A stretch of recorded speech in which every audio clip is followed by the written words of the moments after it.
pessoal, vou gravar aqui o som da Phaser 150 com escape original. Depois eu vou colocar para vocês esse escape aqui que está no chão, da marca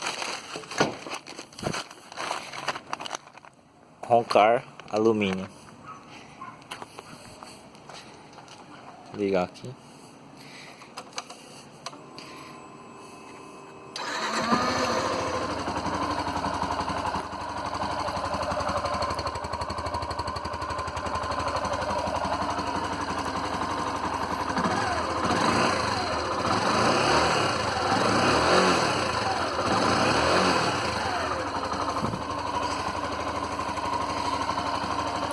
Tá joia, agora eu vou trocar e gravo, volto aqui. E o escape original fora da Phaser 150, comparativo de tamanho. Vou colocar na moto para ver como fica. Aí a Phaser com escapamento trocado.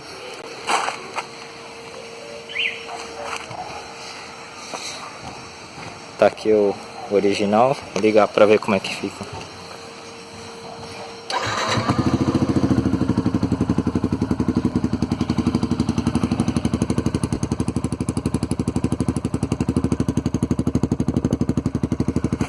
Dá uma aceleradinha pra ver.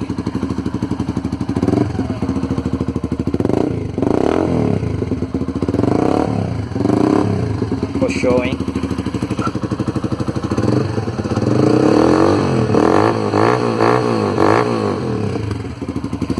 Tá aí a dica pra quem não quer passar despercebido no trânsito e não levar fechada de carro. Valeu, pessoal!